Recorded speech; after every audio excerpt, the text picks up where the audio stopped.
উপজেলা নির্বাচন নিয়ে বেকায়দায় নেই কমিশন, সহিংসতা এড়াতে সতর্ক থাকার কথা জানালেন সিইসি। এবারও কেউ ভোট দিতে যাবে না বললেন রিজভী। আরিচা-পাটুরিয়ায় এখনই সেতু নয়, উন্নয়ন প্রকল্প গ্রহণের আগে অর্থনৈতিক সম্ভাবনা বিবেচনার তাগিদ প্রধানমন্ত্রীর। রোহিঙ্গাদের জন্য আরও তহবিল সংগ্রহের আহ্বান। দেখছিলেন বিআরবি কেবল সংবাদ শিরোনাম, এবার বিস্তারিত সংবাদ। উপজেলা নির্বাচন নিয়ে বেকায়দায় নেই কমিশন। দলীয় প্রতিদ্বন্দ্বিতা নয়, প্রার্থীদের প্রতিদ্বন্দ্বিতাকে গুরুত্ব দিচ্ছে নির্বাচন কমিশন, বলেছেন প্রধান নির্বাচন কমিশনার কাজী হাবিবুল আউয়াল। উপজেলা নির্বাচনের প্রথম ধাপের সার্বিক চিত্র নিয়ে এক সংবাদ সম্মেলনে তিনি এসব কথা বলেন। বিস্তারিত সৈকত সাদিকের প্রতিবেদনে। ৮ মে বুধবার উপজেলা নির্বাচনের প্রথম ধাপের ১৪০ উপজেলায় ভোট হবে।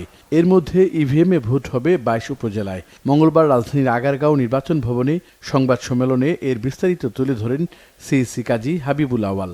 ১৫২টির মধ্যে ১৪০টি উপজেলায় নির্বাচন অনুষ্ঠিত হবে কালকে। প্রতিটি কেন্দ্রে ১৭ জন ল এনফোর্সমেন্ট এজেন্সির সদস্যরা আইনশৃঙ্খলা রক্ষার দায়িত্বে থাকবেন, আর যেগুলো একটু সেন্সিটিভ কেন্দ্র সেখানে ১৯ জন করে থাকবে।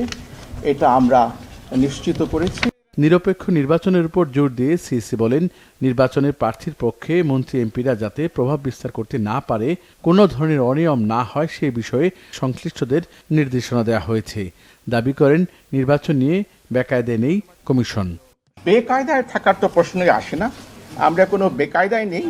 তারপর যদি বলে থাকেন কোনো মাননীয় সংসদ সদস্য বা মন্ত্রী প্রভাবিত করছেন কিনা, যদি করে থাকেন আমাদেরকে যদি সেই তথ্য স্থান থেকে যদি দেওয়া হয় বা গণমাধ্যমের মাধ্যমে যদি আমরা পেয়ে থাকি, আমরা কিন্তু তাৎক্ষণিক চেষ্টা করি তদন্ত করে ব্যবস্থা নেওয়ার জন্য। আর নির্বাচনের দিনে আমরা সকলেই সতর্ক থাকবো। আমাদের একটা কেন্দ্র আছে মনিটর করার, এবং আমরা এখান থেকেও কেন্দ্রীয়ভাবে মনিটর করব। আশা করি প্রভাব বিস্তারের বিষয়টি বড় সমস্যা হয়ে দাঁড়াবে না। দলীয় প্রতীকবিহীন স্থানীয় সরকারের এই নির্বাচনে বিএনপি সহ অনেক রাজনৈতিক দল অংশ নিচ্ছে না।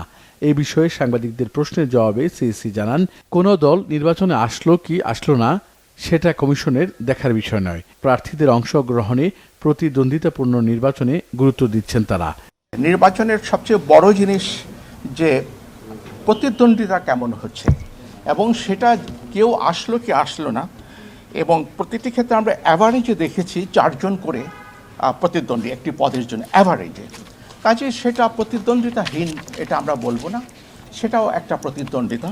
আমরা দলীয় প্রতিদ্বন্দ্বিতা দেখতে যাচ্ছি না। আমাদের দায়িত্ব হচ্ছে যে প্রার্থী আছে কিনা, প্রার্থীরা কন্টেস্ট করছে কিনা, কন্টেস্ট হলে সেই কন্টেস্টটা যেন অবাধ হয়, নিরপেক্ষ হয়, সেই চেষ্টাটা আমরা করব। উপজেলা নির্বাচন নিয়ম রক্ষার নির্বাচন নয় বলেও মন্তব্য করেন সিইসি। সৈকত সাদিক, বাংলা ভিশন, ঢাকা। আগামীকালে নির্বাচন বর্জনের আহ্বান জানিয়ে বিএনপির সিনিয়র যুব মহাসচিব অ্যাডভোকেট রুহুল কবির রিজভী বলেছেন, অবৈধভাবে জনগণের সম্পদ লুটপাট করতেই বারবার ডামি ও প্রহসনে নির্বাচন করতে চাচ্ছে সরকার। উপজেলা নির্বাচন বর্জনে জাতীয়তাবাদী মহিলা দলের উদ্যোগে সকালে রাজধানীর বনানী এলাকায় জনসাধারণের মাঝে লিফলেট বিতরণ করেন বিএনপির সিনিয়র যুব মহাসচিব রুহুল কবির রিজভী। এ সময় তিনি বলেন, গণমাধ্যমের খবর বেরিয়েছে জনগণের সম্পদ লুটপাট ও দুর্নীতি করে ক্ষমতাসীন দলের প্রার্থীদের অবৈধ সম্পদের পাহাড় গড়ার কথা। একজন উপজেলা চেয়ারম্যান শত বিঘা সম্পদের মালিক, তাদের আয় বেড়েছে 1800% পর্যন্ত। তিনি বলেন, এসব ডামি প্রতারণা নির্বাচনের সাথে জনগণ নেই। আওয়ামী লীগ নেতাদের কথায় জনগণ সাড়া দিচ্ছে না। আগামীকাল যেসব উপজেলায় জালিয়াতি নির্বাচন অনুষ্ঠিত হবে, জনগণ সে নির্বাচনে যাবে না। জনগণকে বাদ দিয়ে, বিরোধী দলের অংশগ্রহণকে বাদ দিয়ে পাতানো দামি নির্বাচন তারা করতে যাচ্ছে। জনগণ এই নির্বাচনে অংশগ্রহণ করবে না। গণতন্ত্রকামী কোন রাজনৈতিক দল এই নির্বাচনে অংশগ্রহণ করছে না। জনগণের ভোটের অধিকার যারা কেড়ে নিয়েছে, তাদের কোন ভোট, সেগুলো সেই ভোট হচ্ছে দামি ভোট, প্রহসনের ভোট, জালিয়াতির ভোট। এই ভোটে কোন জনগণ অংশগ্রহণ করবে না। আমরা আগামীকাল থেকে যে 4 দফা উপজেলা নির্বাচন হচ্ছে, সেই নির্বাচন বাতিলের জন্য সারা বাংলাদেশে আপনাদের যারা আত্মীয় স্বজন ভাই বোন রয়েছে সবাইকে বলবেন, কেউ যেন ভোট কেন্দ্রে না যায়, এই দাবি সরকারকে যেন কেউ সমর্থন না করে। এই মুহূর্তে পাটুরিয়া দৌলতদিয়ায় দ্বিতীয় পদ্মা সেতু নির্মাণের দরকার নেই বলে জানিয়েছেন প্রধানমন্ত্রী শেখ হাসিনা। গণভবনে সড়ক ও জনপথ অধিদপ্তরের কার্যক্রমের রূপরেখা সংক্রান্ত উপস্থাপনা অবলোকন করে উন্নয়ন প্রকল্প গ্রহণের আগে অর্থনৈতিক সম্ভাবনা বিবেচনার তাগিদ দেন তিনি। এ সময় অহেতুক অপচয় না করে সড়ক ও সেতু বিভাগের মধ্যে সমন্বয় করে কাজ করার নির্দেশ দেন প্রধানমন্ত্রী। রিপোর্ট সৈয়দ আব্দুল মুহিতের। ঢাকা শহরের যানজট কমিয়ে গাড়ির গতি বাড়াতে প্রায় 90 কিলোমিটার বৃত্তাকার সড়ক নির্মাণ প্রকল্প হাতে নেয় সরকার।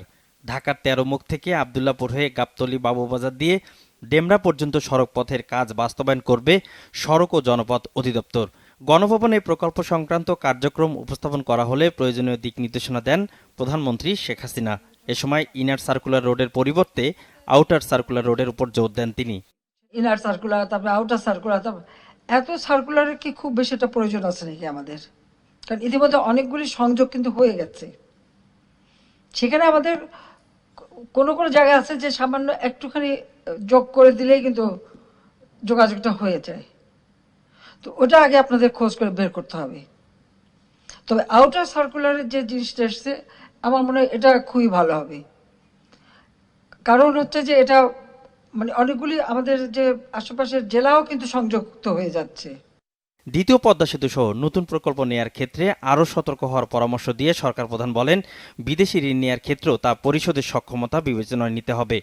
কতটুকু দেশের মানুষের উন্নতি হবে, কতটুকু দেশের মানুষের কল্যাণে কাজে লাগবে, এই হিসাবটা, এই বিবেচনাটা কিন্তু আগে নিতে হবে। প্রত্যেকটা প্রকল্প এতদিন যেমন অবকাঠামো উন্নয়নে আমরা খুব দ্রুত কিছু কাজ করেছি, যার সুফলটা মানুষ পাচ্ছে।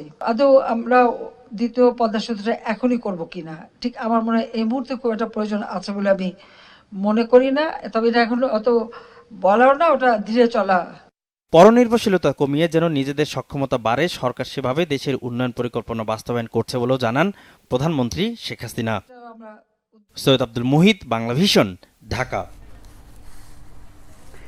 মিয়ানমার থেকে আসা রোহিঙ্গাদের জন্য আরও তহবিল সংগ্রহ করতে আন্তর্জাতিক অভিবাসন সংস্থার প্রতি আহ্বান জানিয়েছেন প্রধানমন্ত্রী শেখ হাসিনা। তিনি বলেন, রোহিঙ্গাদের সহায়তার জন্য তহবিল কমেছে, তাই সংস্থাটির উচিত আরও তহবিল সংগ্রহে নতুন অংশীদার খুঁজে বের করা। সকালে গণভবনে সংস্থাটির মহাপরিচালক অ্যামি পোপ সৌজন্য সাক্ষাৎ করতে গেলে প্রধানমন্ত্রী এই আহ্বান জানান। এ সময় অভিবাসন এবং রোহিঙ্গা ইস্যুতে আলোচনা হয়। রোহিঙ্গাদের মানবিক কারণে বাংলাদেশ আশ্রয় দিলেও তাদের মিয়ানমারে ফেরত পাঠাতে সংস্থাটির জোরালো ভূমিকা চান প্রধানমন্ত্রী। এমনকি রোহিঙ্গাদের ভাষান্তরে স্থানান্তরে সংস্থাটিকে সহায়তা করারও অনুরোধ করেন প্রধানমন্ত্রী শেখ হাসিনা। রোহিঙ্গারা বিভিন্ন দল ও উপগোষ্ঠীতে বিভক্ত এবং তারা অভ্যন্তরীণ কোন্দলে লিপ্ত বলেও IOM মহাপরিচালককে জানিয়েছেন প্রধানমন্ত্রী। সংস্থাটির মহাপরিচালক IOM এ যোগ দেওয়ার আগে মার্কিন প্রেসিডেন্ট জো বাইডেনের অভিবাসন বিষয়ক জ্যেষ্ঠ উপদেষ্টার পাশাপাশি সাবেক মার্কিন president Barack Obama deputy homeland security বিষয়ক উপদেষ্টার দায়িত্ব পালন করেছেন। রাষ্ট্রপতি মোহাম্মদ শাহাবুদ্দিনকে বীর মুক্তিযোদ্ধা খচিত নতুন স্মার্ট জাতীয় পরিচয়পত্র হস্তান্তরের মাধ্যমে বিতরণ কার্যক্রম শুরু করেছে নির্বাচন কমিশন। দুপুরে নির্বাচন কমিশনের সচিব মোহাম্মদ জাহাঙ্গীর আলম বঙ্গভবনে রাষ্ট্রপতির কাছে জাতীয় পরিচয়পত্রটি হস্তান্তর করেন। এ সময় নির্বাচন কমিশনের সচিব কমিশনের সার্বিক কার্যক্রম রাষ্ট্রপতিকে অবহিত করেন। পর্যায়ক্রমে বীর মুক্তিযোদ্ধাদের বীর মুক্তিযোদ্ধা খচিত নতুন স্মার্ট জাতীয় পরিচয়পত্র দেওয়া হবে বলে জানান তিনি। বীর মুক্তিযোদ্ধা খচিত স্মার্ট জাতীয় পরিচয়পত্র প্রদানের উদ্যোগকে স্বাগত জানান রাষ্ট্রপতি। তিনি বলেন, এটি মহান স্বাধীনতা ও মুক্তিযুদ্ধে বীর মুক্তিযোদ্ধাদের অবদানের অনন্য স্বীকৃতি। মুক্তিযোদ্ধাদের জীবনমান উন্নয়ন ও তাদের কল্যাণে সম্মানী ভাতা বাড়ানো সহ সরকারের নানা উদ্যোগের কথা জানান রাষ্ট্রপতি। সেন্টার ফর পলিসি ডায়ালগ সিপিডির সম্মানীয় ফেলো ডক্টর দেবপ্রিয় ভট্টাচার্য বলেছেন, সরকার স্বীকার না করলেও ডলার সংকটে বিদেশিদের পেমেন্ট দিতে পারছে না। এতে বাংলাদেশের গর্বের জায়গা নষ্ট হচ্ছে। ম্যান্ডেট নিয়ে প্রশ্ন থাকায় আমলারা জনপ্রতিনিধিদের চেয়েও ক্ষমতাধরে পরিণত হয়েছে বলে মন্তব্য করেন বিশিষ্ট এ অর্থনীতিবিদ। গোলাম মইনুল আহসানের রিপোর্ট। ফিনান্সিয়াল এক্সপ্রেসের প্রয়াত সম্পাদক মোয়াজ্জেম হোসেন স্মরণে রাজধানীতে ইউরোপ কার্যালয়ে স্মারক বক্তৃতার আয়োজন করা হয়। অর্থনৈতিক সাংবাদিকতায় তার অবদানের আলোচনার বাইরে দেশের অর্থনীতি নিয়ে কথা বলেন ডক্টর দেবপ্রিয় ভট্টাচার্য। বাংলাদেশের গর্বের জায়গা, একটা বড় জায়গা। অনেকে বলেন যে আমরা কোনোদিন ঋণ খেলাফি হইনি বিদেশিদের কাছে। তাহলে $5 বিলিয়ন তো আপনি দিতে পারছেন না। এটা কয় মাস হয়ে গেছে? আপনি শুধুমাত্র তেল আমদানি করেছেন, তার টাকা দিতে পারেন নাই। আপনি বিদেশি বিনিয়োগ করেছেন, তাদের মুনাফার টাকা আপনি দিতে পারেন নাই। আরে ওই কি বলে এয়ারলাইন্স ব্যবসায়ীরা টাকা তার নিতে পারছে না, তো আপনার তো সেই গর্বের জায়গায় ফাটল ধরিয়ে দিয়েছেন।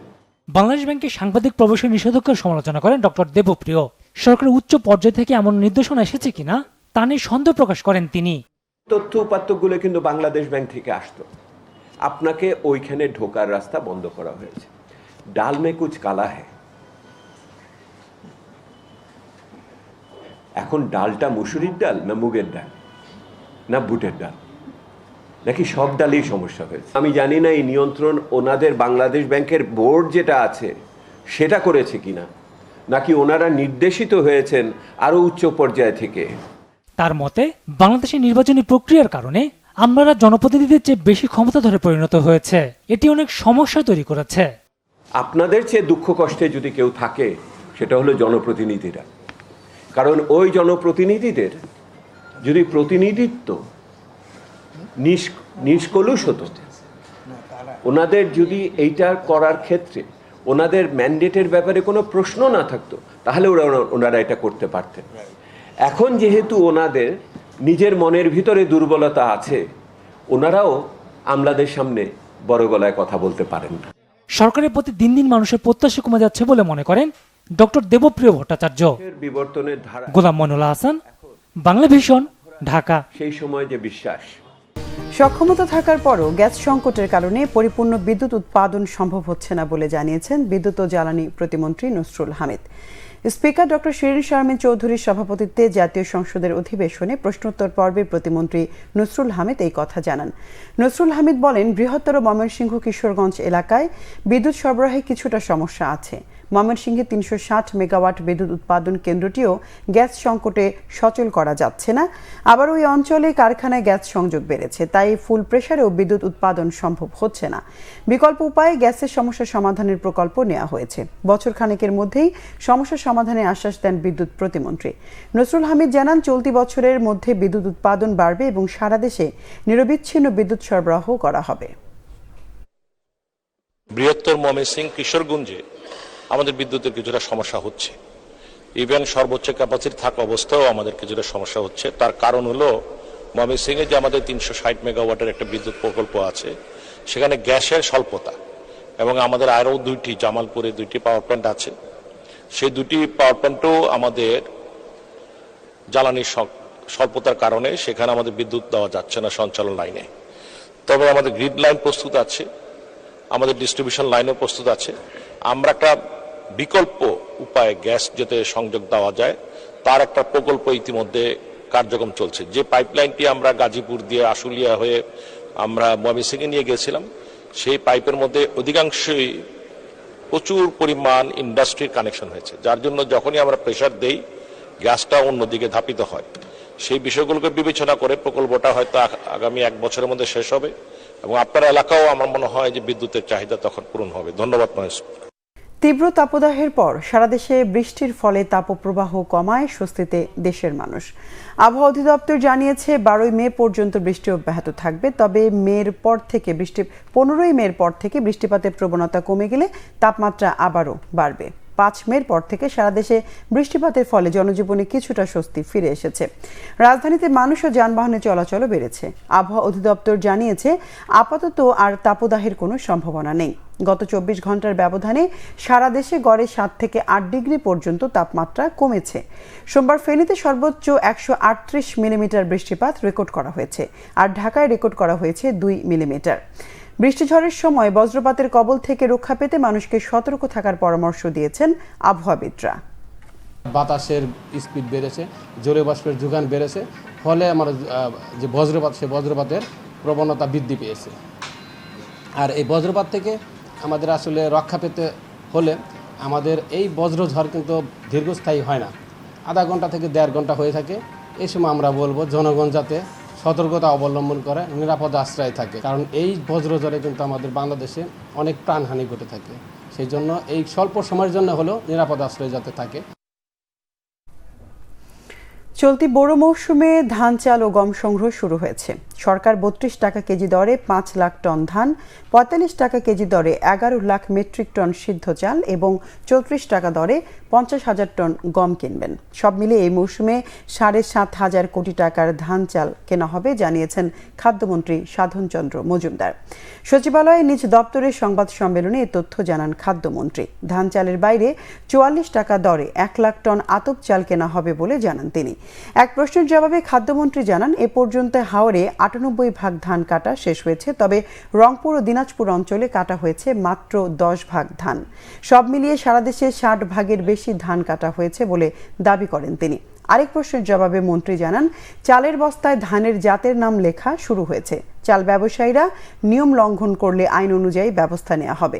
আন্তর্জাতিক বাজারে দাম কমায় এবার গমের দাম ১ টাকা কমানো হয়েছে বলে জানান খাদ্যমন্ত্রী। ৫ লক্ষ, যদি ৫ লক্ষ কেনার পরেও দেখা যায় যে কৃষকদের ধান দেওয়ার আরও ইচ্ছা আছে, তাহলে আমরা আরও বাড়িয়ে আমরা কিনতে থাকব। আতপ চাউল ৪৪ টাকা ১ লক্ষ মেট্রিক টন এবং গম ৩৪ টাকা ৫০,০০০ মেট্রিক টন। এটা আমরা আজকে শুভ উদ্বোধন করেছি। সঠিক সময় এই সংগ্রহগুলো করতে হবে এবং আমরা জুন মাসের মধ্যে 70% আমরা বলেছি যে এটা মানে সংগ্রহ করার জন্য। বাণিজ্য প্রতিমন্ত্রী আহসানুল ইসলাম টিটু বলেছেন, জুলাই মাস থেকে জনপ্রতিনিধিদের মাধ্যমে প্রত্যেক এলাকায় ন্যায্য মূল্যের দোকান চালু করা হবে। টিসিবির পণ্যের জন্য আর যাতে কাউকে এই লাইনে দাঁড়াতে না হয়, সেজন্যই এই উদ্যোগ নেওয়া হচ্ছে বলে জানান প্রতিমন্ত্রী। বলেন, বর্তমানে খোলা ট্রাকে টিসিবির যেসব পণ্য বিক্রি হয় তার সাথে অন্যান্য নিত্য পণ্য সংযুক্ত করার পরিকল্পনা রয়েছে। রাজধানীর বারিধারায় দেশব্যাপী ১ কোটি ফ্যামিলি কার্ডধারী নিম্ন আয়ের পরিবারের মাঝে মে ২০২৪-এর টিসিবি পণ্য বিক্রয় কার্যক্রমের উদ্বোধন অনুষ্ঠানে এসব কথা বলেন তিনি। এ সময় ফ্যামিলি কার্ডধারী নিম্ন আয়ের মানুষের হাতে টিসিবির পণ্য তুলে দেন প্রতিমন্ত্রী। আমরা আনুষ্ঠানিকভাবে স্থায়ী দোকান ১ জুলাই থেকে ইনশাল্লাহ শুরু করব। বাজেটের আগে আমরা চেষ্টা করব যে এই নিত্য প্রয়োজনীয় জিনিসের যেন একটা যৌক্তিক পর্যায়ে থাকে, যেটা আমাদের সাধারণ মানুষের উপরে বোঝা না হয়ে যায়। সেটার জন্য আমরা চেষ্টা করতেছি। মাননীয় প্রধানমন্ত্রীও অনেক পণ্য, যেমন ছোলায় কিন্তু কোনো ডিউটি নাই, পেঁয়াজ এখানে কিন্তু একটা মুসুরির ডালে নাই, সো অনেকগুলাই নাই। আমরা যৌক্তিক পর্যায়ে বাকিগুলা নিয়ে আসার জন্য চেষ্টা করব। সব হজযাত্রীর সঠিক সময়ে ভিসা হবে এবং তারা যথাসময়ে সৌদি আরবে যেতে পারবেন বলে জানিয়েছেন ধর্মমন্ত্রী মোহাম্মদ ফরিদুল হক খান। মঙ্গলবার সচিবালয়ে এ দাবি করেন ধর্মমন্ত্রী। মন্ত্রী জানান, ভিসা নিয়ে কোনো সমস্যা নেই। যে যত কথাই বলুক, হজযাত্রীদের ভিসা নিয়ে শেষ পর্যন্ত কোনো সমস্যা হবে না। সরাসরি না জানালেও ভিসার জন্য আরেক দফা সময় বাড়বে এমন ইঙ্গিত দেন তিনি। এক প্রশ্নের জবাবে মন্ত্রী জানান, ১ বছরে বিপুল সংখ্যক মুসল্লি ওমরা করায় হজযাত্রীর কোটা এবার পূরণ হয়নি। জানান, প্রধানমন্ত্রী শেখ হাসিনা কাল হজ কার্যক্রমের উদ্বোধন করবেন। এরপর বুধবারই দিবাগত রাত ৩টায় ছেড়ে যাবে প্রথম হজ ফ্লাইট। মঙ্গলবার পর্যন্ত মাত্র ১/৩ ভিসা ইস্যুর বিষয়টি উদ্বেগের হলেও দুশ্চিন্তার কিছু নেই বলে দাবি করেন ধর্মমন্ত্রী ফরিদুল হক খান। সৌদি সরকার যে আগামী দিনে এটা কি করবে না করবে সেটা কি আপনাকে জানাইছেন, আমাদেরকে জানাইছে? জানায় নাই। তবে হজ যাত্রী নেওয়ার দায়িত্ব তাদের, বিচার দেওয়ার দায়িত্ব তাদের। তারা যদি হজ যাত্রী যদি না নিতে পারে, ব্যর্থতা তাদের। তবে আমি এটুকু বলতে পারি যে আমাদের পক্ষ থেকে এবং সৌদি গভর্নমেন্টের পক্ষ থেকে সব হজযাত্রী সঠিক সময়ে যাবে, সঠিক সময়ে ভিসা হবে ইনশাআল্লাহ। বিদেশে পলাতক সিভিল এভিয়েশনের কর্মকর্তা কর্মচারীদের ধরতে কানাডা পুলিশের সহায়তা নেওয়া হচ্ছে বলে জানিয়েছেন বেসামরিক বিমান পরিবহন ও পর্যটন মন্ত্রী মোহাম্মদ ফারুক খান। দুপুরে সংবাদ সম্মেলনে এ তথ্য জানান তিনি। যুক্তরাজ্যের পররাষ্ট্র, কমনওয়েলথ ও উন্নয়ন বিষয়ক মন্ত্রণালয়ের প্রতিমন্ত্রী অ্যানি ম্যারি ট্রেভেলেইনের সঙ্গে বৈঠক শেষে এক সংবাদ সম্মেলনে এ তথ্য জানান তিনি। মন্ত্রী জানান, সিভিল এভিয়েশন খাতের উন্নয়নে অভিজ্ঞতা বিনিময়ের পাশাপাশি কারিগরি সহায়তা দিতে আগ্রহী যুক্তরাজ্য। বিমানের জন্য নতুন উড়োজাহাজ কিনতে এয়ারবাস ও বোয়িংয়ের প্রস্তাব মূল্যায়ন করা হচ্ছে বলে জানিয়েছেন তিনি। বোয়িংয়ের টেকনিক্যাল সমস্যা চিহ্নিত হওয়ার বিষয়টি বেশ উদ্বেগের হওয়ায় সরকার সতর্ক রয়েছে। দুর্নীতি দমন কমিশন দুদকের তালিকায় থাকা সিভিল এভিয়েশনের পলাতক কর্মকর্তাদের সাজা নিশ্চিতে মন্ত্রণালয় কাজ করছে বলেও জানান ফারুক খান। সংবাদ শেষ করব বিআরবি কেবল শিরোনামগুলো আরেকবার জানিয়ে। উপজেলা নির্বাচন নিয়ে বেকায়দায় নেই কমিশন, সহিংসতা এড়াতে সতর্ক থাকার কথা জানালেন সিইসি। এবারও কেউ ভোট দিতে যাবে না বললেন রিজভী। আরিচা পাটুরিয়ায় এখনই সেতু নয়, উন্নয়ন প্রকল্প গ্রহণের আগে অর্থনৈতিক সম্ভাবনা বিবেচনার তাগিদ প্রধানমন্ত্রীর। রোহিঙ্গাদের জন্য আরও তহবিল সংগ্রহের আহ্বান। দর্শক, ছিল এখনকার মতো। পরের সংবাদ রাত 10:30। এর আগে 9টায় রয়েছে নিউজ 20। দেখার আমন্ত্রণ রইল। এছাড়া বাংলাভিশন সংবাদ ও সংবাদ সংশ্লিষ্ট অনুষ্ঠান দেখতে ভিজিট করুন www.bvnews24.com ও facebook.com/banglavishnnews এবং সাবস্ক্রাইব করুন youtube.com/banglavishnnews। এতক্ষণ সঙ্গে থাকায় ধন্যবাদ সবাইকে।